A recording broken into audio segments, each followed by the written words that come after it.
Allahu Akbar, Allahu Akbar, Allahu Akbar, Allahu Akbar, Allahu Akbar, Allahu Akbar, Allahu Akbar, Allahu Akbar, Allahu Akbar kabira, walhamdulillahi katsira, wa subhanallahi bukratan wa asila. La ilaha illallah wa la na'budu illa iyyah, mukhlishina lahuddin, walau karihal kafirun, walau karihal musyrikun, walau karihal munafiqun. La ilaha illallah wahdah, sadaqa wa'dah, wa nasara 'abdah, wa a'azza jundahu, wa hazamal ahzaba wahdah. Alhamdulillah, wassalatu wassalamu ala rasulillah, sayyidina wa maulana Muhammad ibni Abdillah, wa ala alihi wa sahbihi wa man tabi'ahu wa mawalah. Ashhadu an la ilaha illallah wahdahu la syarika lah, wa ashhadu anna sayyidina Muhammadan abduhu wa rasuluh wa safiyuhu min khalqihi wa khaliluh, addal amanah wa ballagha risalah wa nasaha lil ummah wa tarakana ala al mahajjatil bayda lailuha kanahariha la yazighu anha illa halik. Allahumma salli ala sayyidina Muhammadin an-nabiyil ummi wa ala alihi wa sahbihi wa barik wa sallim. Qala Allah ta'ala fil Qur'anil azim wa huwa asdaqul qailin. A'udzu billahi minasy syaithanir rajim. Ya ayyuhalladzina amanu taqullaha haqqa tuqatih wa la tamutunna illa wa antum muslimun. Wa qala ta'ala fi ayatin ukhra, ya ayyuhalladzina amanu taqullaha wa qulu qawlan sadida yuslih lakum a'malakum wa yaghfir lakum dhunubakum wa man yuti'illaha wa rasulahu faqad faza fawzan 'azima. Ibadallah, usikum wa nafsi bi taqwallahi wa ta'atihi faqad fazal muttaqun. Hadirin hadirat jamaah Idul Adha yang dimuliakan Allah Subhanahu wa taala. Hari ini hari yang digantikan Allah Subhanahu wa taala, menggantikan dua hari raya jahiliyah. Ketika Nabi sallallahu alaihi wasallam sampai ke kota Al-Madinah Al-Munawwarah, qad abadalahuma khairan minhuma. Allah sudah menggantikan hari raya jahiliyah kamu dengan dua hari raya yang lebih hebat, yang lebih dahsyat, yang lebih besar. Itulah dia Idul Fitri dan Idul Adha. Pada hari ini saudara-saudara kita di tanah suci berkumpul dari mulai Mina ke Padang Arafah, dari Arafah ke Musdalifah, dari Musdalifah kembali ke Mina melantar jumrah ula, wusta dan aqabah. Setelah itu akan dilanjutkan ke kota Makkah Al-Mukarramah melaksanakan tawaf ifadah dan sa'i. Sedangkan kita di tanah air, di seluruh penjuru dunia mengagungkan Allah Subhanahu wa taala pada 3 hari, pada 4 hari lengkapnya. Hari nahar ditambah 3 hari tasyrik. Hari ini hari nahar, hari menyembelih, dilanjutkan dengan besok sampai tanggal 13. Maka selama 4 hari ini kita mengagungkan Allah. Allahu Akbar, Allahu Akbar, Allahu Akbar, la ilaha illallah wallahu akbar, Allahu Akbar walillahil hamd. Kalau ujian hidup ini besar, maka ada yang maha besar tempat bersandar. Maka kita katakan Allahu Akbar. Kalau kita merasa diri kita besar, besar karena jabatan, besar karena kekuasaan, besar karena popularitas, besar karena harta dan ilmu, maka kita katakan Allahu Akbar, Allah yang lebih besar. Kita kecil, kita tidak ada apa-apanya. Pelajaran pertama yang dapat diambil dari Idul Adha, betapa besarnya ujian Nabi Ibrahim alaihissalam. Nabi Ibrahim terlahir sebagai seorang anak, ayahnya tidak beriman. Wa idh qala Ibrahimu li abihi azara. Ingatlah ketika Ibrahim berkata kepada bapaknya, atattakhidhu asnaman alihah, mengapa engkau menyembah berhala? Ujian pertama adalah menghadapi keluarga. Kalau hari ini kita dihadapkan pada keluarga yang belum salat, keluarga yang belum menutup aurat, maka sesungguhnya ujian Nabi Ibrahim jauh lebih besar daripada ujian kita. Kalau ada anak yang sudah hijrah, bapaknya belum lagi mau menempelkan keningnya ke lantai. Kalau ada seorang anak perempuan yang sudah hijrah, tapi ibunya belum lagi menutup kepalanya, maka sesungguhnya ujian Nabi Ibrahim jauh lebih besar. Maka kita katakan Allahu Akbar, ujian kita ini belum ada apa-apanya. Ketika Nabi Ibrahim alaihissalam mengajak ayahnya untuk menyembah Allah, apa kata Azar?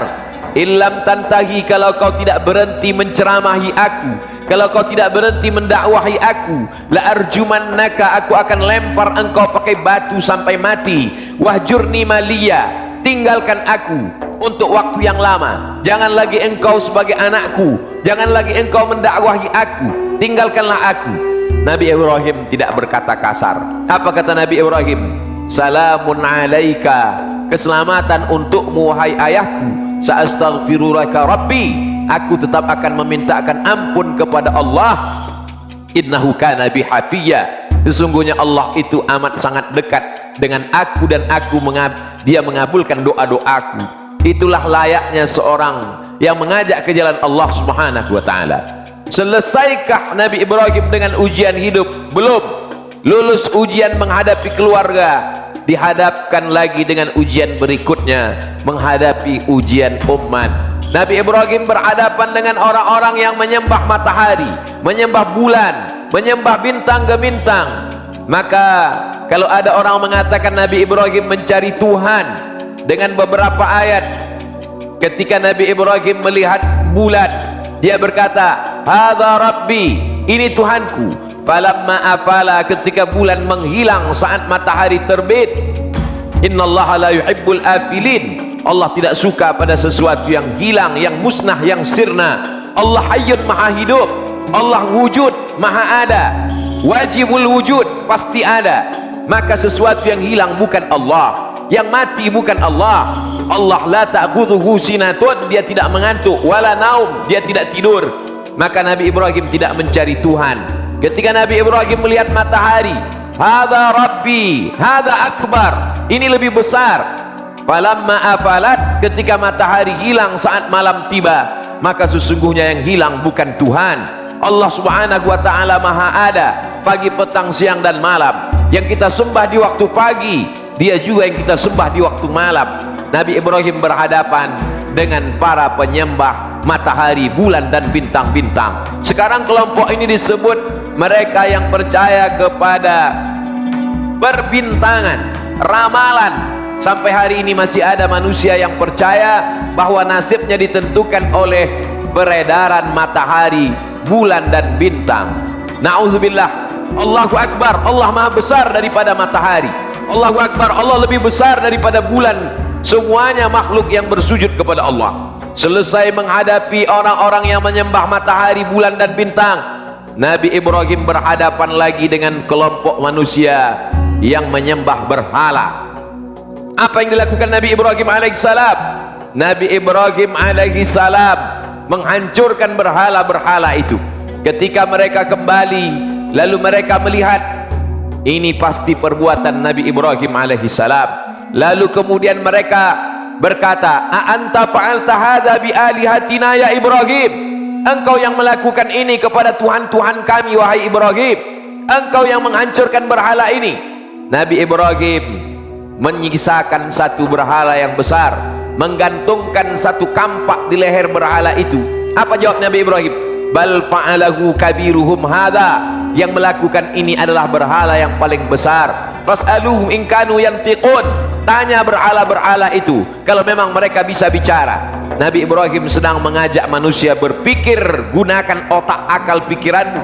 Kalau berhala-berhala itu tidak mampu menyelamatkan dirinya ketika dihancurkan, bagaimana mungkin mereka bisa membela dirimu? Kalau mereka tidak bisa menolak mudarat, bagaimana mungkin mereka bisa menolak mudarat dari dirimu? An-nafi'u yang mendatangkan manfaat, ad-darru yang menolak mudarat, hanya Allah Subhanahu wa ta'ala. Allahu Akbar.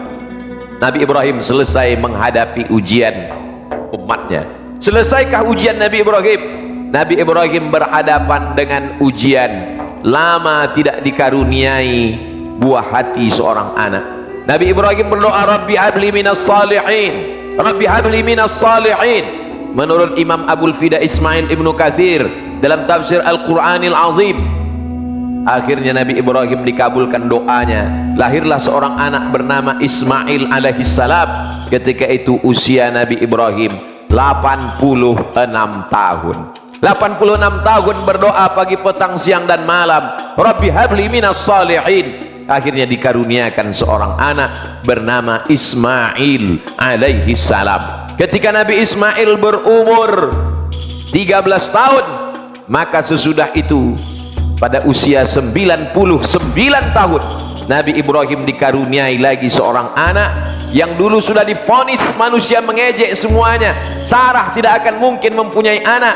Akhirnya Allah mengabulkan. Tak ada yang sulit bagi Allah. Innama amruhu idza arada syai'an ayyakula lahu kun fayakun.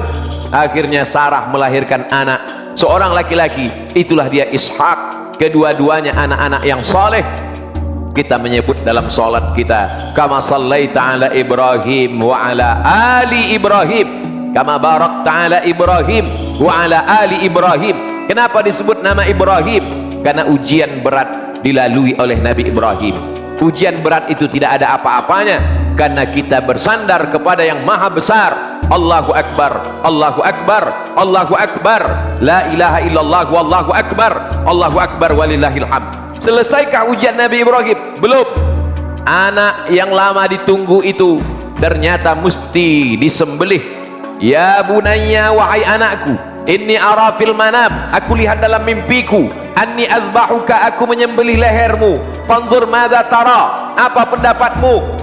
Apa jawab Nabi Ismail alaihissalam? Ya abati, wahai ayahanda, if'al ma tu'mar, laksanakan perintah Allah. Satajiduni insyaallahu minas sabirin, insyaallah kau dapati aku termasuk orang-orang yang sabar.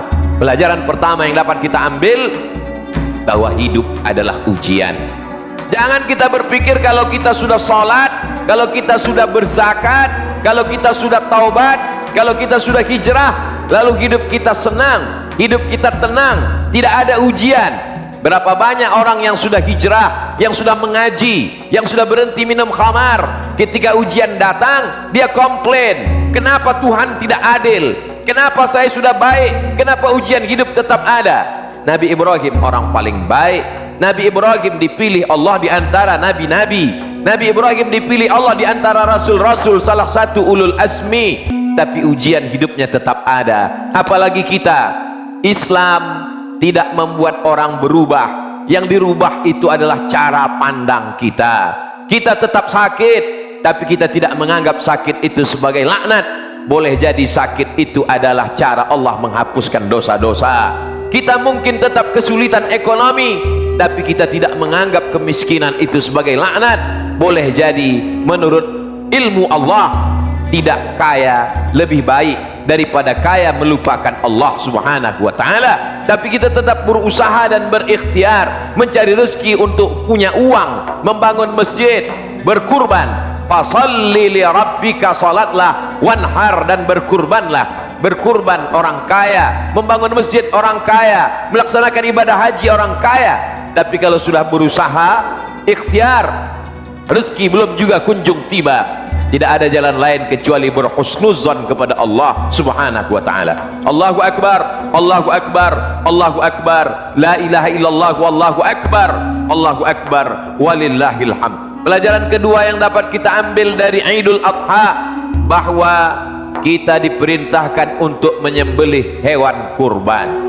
Fasalli li rabbika, berbanyaklah salat, beribadah kepada Allah. Untuk membalas apa? Inna a'tainakal kautsar, kami sudah memberikan nikmat yang besar kepada engkau. Sudah kami berikan engkau nyawa hingga hidup di atas muka bumi Allah. Matamu terbuka, telingamu mendengar, kakimu melangkah, tanganmu menghayun, hidupmu tenang, perutmu kenyang, hatimu lapang. Inna a'tainakal kautsar, kami sudah memberikan nikmat yang besar. Bagaimana cara membalas nikmat Allah? Fasalli, perbanyaklah salat, wanhar, dan berkurbanlah. Salat sebagai wakil dari ibadah badan. Ada namanya ibadah badan, salat, tawaf, sa'i, wukuf, ini semua ibadah badan. Jihad fisabilillah, ibadah badan. Tapi ada namanya ibadah harta, zakat, wakaf, infak, sedekah. Hari ini dua-duanya kita laksanakan. Fasalli li rabbika, laksanakan salat Idul Adha, wanhar, setelah itu sembelilah hewan kurban. Wa innad dama la yaqa'u minallah bimakan, hewan sembelihan kurban yang disembelih jatuh darahnya sampai ke tanah, dari leher ke tanah tidak sampai 5 detik. Ada yang lebih cepat daripada tetesan darah. Ampunan Allah kepada orang yang berkurban. Wa innaha la ta'ti yaumal qiyamah. Hewan kurban itu nanti akan datang pada hari kiamat. Biquruniha, dengan tanduknya, wa as'ariha, dengan bulunya, wa aslafiha, dengan kukunya. Tanduknya, bulunya, kukunya akan datang pada hari kiamat, bersaksi di hadapan Allah subhanahu wa ta'ala bahwa ini orang sudah beribadah kurban. Bagi yang belum mampu pada tanggal 10, terbuka rezekinya, dibukakan pintu hatinya, dia masih bisa berkurban tanggal 11. Tidak mampu tanggal 11, dibukakan Allah pintu rezeki, masih bisa tanggal 12 sampai puncaknya tanggal 13. Selesai sholat asar masih bisa menyembelih kurban selama matahari belum terbenam pada tanggal 13 Zulhijjah, bulan yang dimuliakan Allah subhanahu wa ta'ala. Kesempatan 4 hari dimanfaatkan sebaik-baiknya. Kalau ada kendala, maka sesungguhnya la yukallifullahu nafsan illa wus'aha. Allah tidak membebani orang di luar kemampuannya.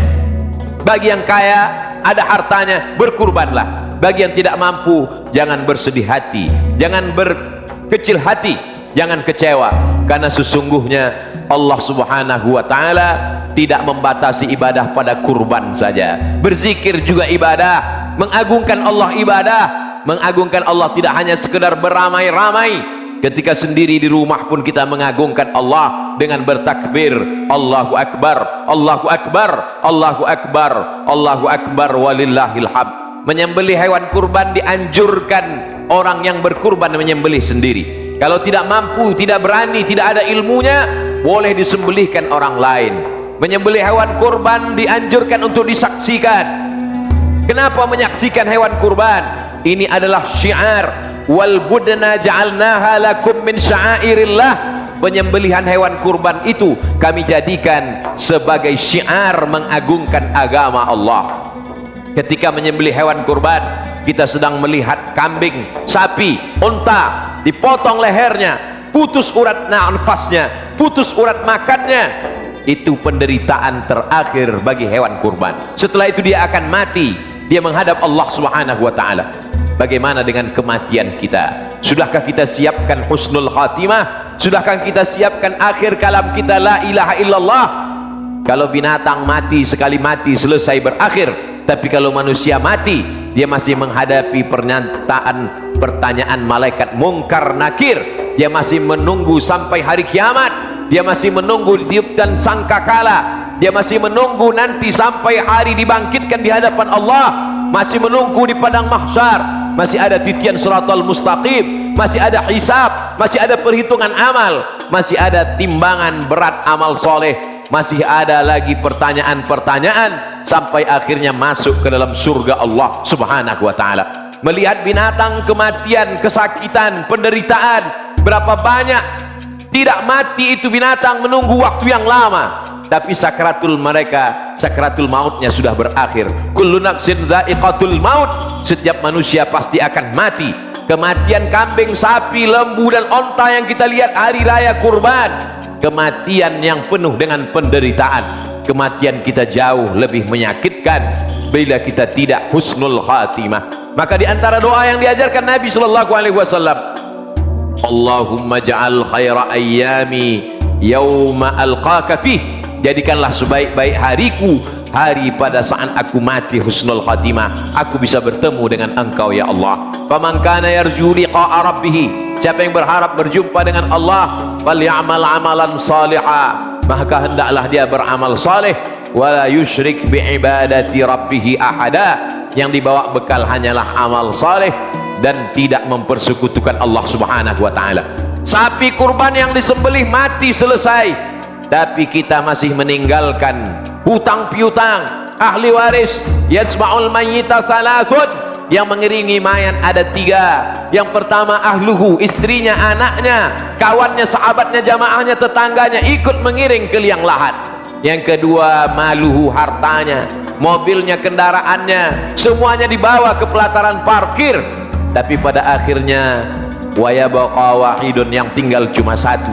Yarji'u thnani, yang dua pulang ke rumah, anak istri akan pulang ke rumah, harta akan pulang, yang tinggal hanya satu. Wa yabqa wahidun, yang tinggal hanya amaluhu. Kalau pernah kaki dibawa ke masjid, kalau pernah tangan bertasbih, kalau pernah mulut membaca Al-Quran, kalau pernah berzakat, berinfak dan bersedekah, itu yang akan dibawa menghadap Allah Subhanahu wa taala. Allahu akbar, Allahu akbar, Allahu akbar, walillahil hamd. Pelajaran ketiga yang terakhir yang dapat kita ambil dari Idul Adha adalah bagaimana mendidik anak seperti didikan yang diperoleh oleh Nabi Ismail alaihi salam. Lagi-lagi kita diingatkan, beberapa hari terakhir kita didapatkan, dibacakan berbagai macam berita bagaimana kelakuan anak-anak yang merusak harkat martabat orang tua, terlalu buruk perbuatannya untuk dibacakan, disebutkan pada khutbah yang suci. Kita membaca setiap hari di media sosial bagaimana kelakuan anak-anak zaman ini. Ini semua tanggung jawab. Kullukum ra'in, setiap kepala rumah tangga adalah pemimpin, wa kullukum mas'ulun an ra'iyatih, kelak akan ditanya, ditanya di hadapan Allah Subhanahu wa taala. Kemana kita masukkan anak-anak kita? Pilihlah sekolah yang menanamkan akidah ahlus sunnah wal jamaah. Masukkan ke lembaga pendidikan yang membacakan Al-Quran, menghafalkan Al-Quran, memahamkan Al-Quran. Tidak ada yang dapat bentengi anak-anak kita dari arus globalisasi, tantangan zaman yang luar biasa, kecuali pendidikan agama. Hebat pun matematika, hebat bahasa Inggrisnya, kalau akidahnya sesat, kalau dia tidak dapat jalan yang benar, maka tetap dia akan mati dalam keadaan kafir, dalam keadaan munafik, dalam keadaan ingkar kepada Allah Subhanahu wa taala. Hidup hanyalah melewati suatu jalan. Istazalla tahta syajaratin, bernaung sejenak di bawah pohon yang rindang. Ketika matahari sudah redup, kita pun akan melanjutkan perjalanan. Yang kita inginkan adalah anak-anak yang ketika mereka terbangun di tengah malam, mereka mendoakan kita, Rabbi habli minas salihin. Hari ini kita masih sholat Idul Adha, hari ini kita masih bertakbir, hari ini kita masih mendoakan anak-anak kita. Apakah 20 tahun akan datang anak-anak kita masih ingat membacakan Al-Fatihah? Apakah anak-anak kita masih berzikir mengagungkan Allah? Jawabannya tergantung pada diri kita masing-masing. Allahu Akbar, Allahu Akbar, Allahu Akbar, Allahu Akbar, walillahil hamd. Dari kecil dibawa ke masjid, setelah besar dibiasakan menutup aurat, dibekali dengan pendidikan agama, didoakan setiap malam. Di sujud terakhir mintalah kepada Allah supaya anak dijaga dari narkoba, terpelihara dari perbuatan maksiat. Kalau sudah begitu pendidikannya, rusak juga akalnya, hancur juga hatinya, kita berarti disuruh Allah beriman kepada takdir yang buruk. Bukankah Nabi Nuh alaihi salam memanggil anaknya, ya bunayya, wahai anakku, irkam ma'ana, mari naik ke atas perahu bapak, ini air banjir bandang akan menenggelamkan semua dunia. Apa kata Kan'an anak Nabi Nuh? Sa'awi ila jabalin ya'asimuni minal ma', aku akan naik ke atas bukit, aku tidak perlu naik perahu ayah. Yang naik ke atas perahu Nabi Nuh itu bukan anaknya, bukan istrinya, tapi orang lain. Ada kalanya orang lain lebih mendengar dakwah daripada keluarga kita sendiri. Begitulah rupanya. Tapi jangan sampai kita kehilangan ikhtiar dan usaha dalam dakwah. Apa pelajaran yang dapat diambil dari perbuatan Hajar? Lari dari Bukit Safa ke Bukit Marwah. Di Bukit Safa tidak ada air, di Bukit Marwah tidak ada air. Ternyata air itu datang bukan dari tapak kaki Hajar. Air itu justru datang dari tumit anak kecil yang belum pandai berjalan, dari tumit Ismail alaihi salam. Ini mengajarkan kita jangan pernah berhenti berusaha. Kita hanya disuruh Allah Subhanahu wa taala berusaha.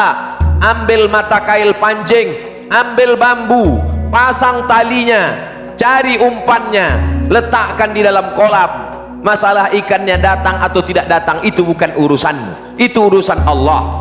Masukkan anakmu ke sekolah agama, bekali dia dengan pendidikan akidah yang benar, berakhlakul karimah. adapun masa depannya serahkan pada Allah Subhanahu wa taala. Kita akan mati menghadap Allah. Kita ingin kita meninggalkan baldatun thayyibatun wa rabbun ghafur. Pikirkan, di alam barzah jauh lebih lama daripada alam dunia. Imam Al-Ghazali meninggal tahun 505. Sekarang sudah tahun 1444 Hijrah. Artinya apa? Hampir 1000 tahun yang lalu. Tapi sampai hari ini pahala tetap mengalir ke Imam Al-Ghazali, karena setiap negeri ada yang membaca kitab Ihya Ulumuddin. Bayangkan, Muhammad Al-Fatih sudah lama meninggal, tapi pahala tetap mengalir karena beliau membangun masjid, merubah sesuatu yang mungkar menjadi masjid. Masjid Konstantinopel, masjid yang dibangun oleh orang yang tidak beragama, menyembah Allah Subhanahu wa taala. Tapi kemudian Muhammad Al-Fatih membebaskan bangunan itu, merubahnya menjadi tempat bersujud kepada Allah. Maka pahala orang yang sholat mengalir ke tempatnya, ke makamnya sampai hari ini. Bagaimana dengan kita? Kalau kita mati, apa yang kita tinggalkan? Jangan dijawab dengan lidah, begitu mudah menggerakkan anak lidah, tapi jawablah dengan hati dan pikiran serta amal ke depan. Kita tinggalkan anak-anak yang soleh dan soleha. Kita tinggalkan tanah wakaf tempat orang belajar agama. Kita tinggalkan ilmu pengetahuan lewat tulisan buku dan ceramah. Yang lain hanya tinggal kenangan semata. Kita berasal dari tanah. Setelah mati kita akan dimakan cacing tanah. Selepas itu tulang belulang kita pun akan hancur menjadi debu, hilang tak berkesan, tak meninggalkan apapun. Yang kita tinggalkan hanyalah amal. Harimau mati meninggalkan belang, gajah mati meninggalkan gading, manusia mati meninggalkan nama. Yang ditinggalkan nama yang baik atau nama yang buruk. Allahu Akbar, Allahu Akbar, Allahu Akbar, la ilaha illallah, wallahu akbar, Allahu Akbar, walillahil hamd. Barakallahu li wa lakum fil Qur'anil azim wa nafa'ani wa iyyakum bima fihi minal ayati wa dzikril hakim wa taqabbala minni wa minkum tilawatahu innahu huwal ghafurur rahim. Allahumma salli ala sayyidina Muhammad wa ala ali sayyidina Muhammad.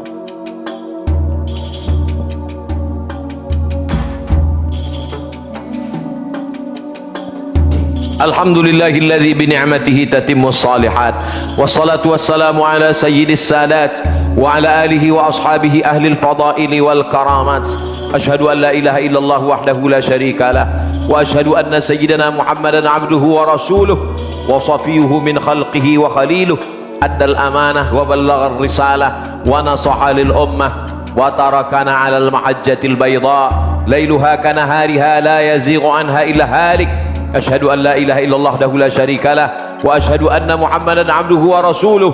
Allahumma salli ala sayyidina Muhammadin nabiyil ummi wa ala alihi wa sahbihi wa barik wa sallim. Allahu akbar, Allahu akbar, Allahu akbar, Allahu akbar, Allahu akbar, Allahu akbar, Allahu akbar kabira walhamdulillahi katsira wa subhanallahi bukratan wa asila. La ilaha illallah wa la na'budu illa iyyah mukhlishina lahuddin walau karihal kafirun. La ilaha illallah wahdah sadaqa wa'dah wa nasara 'abdah wa a'azza jundah wa hazamal ahzaba wahdah. Qala Allah ta'ala fil Qur'anil azim wa huwa asdaqul qailin. A'udzu billahi minasy syaithanir rajim.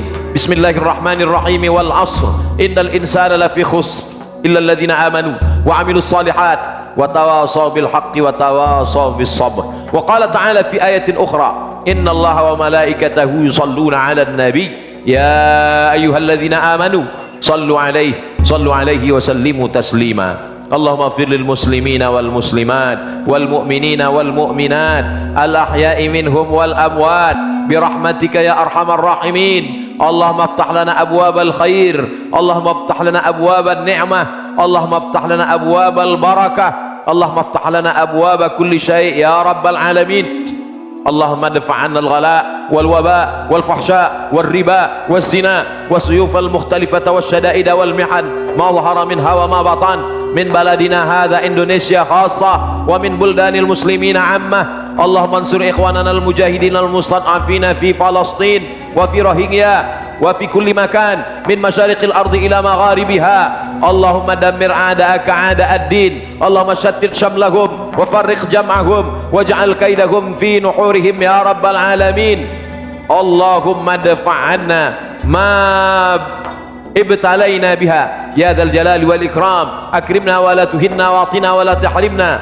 ربنا تقبل منا إنك أنت السميع العليم وتب علينا إنك أنت التواب الرحيم. عباد الله، أوصيكم ونفسي بتقوى الله وطاعته فقد فاز المتقون. إن الله يأمر بالعدل والإحسان وإيتاء ذي القربى وينهى عن الفحشاء والمنكر والبغي يعظكم لعلكم تذكرون. فاذكروا الله العظيم يذكركم واسألوه من فضله يعطكم ولذكر الله أكبر والله يعلم ما تصنعون.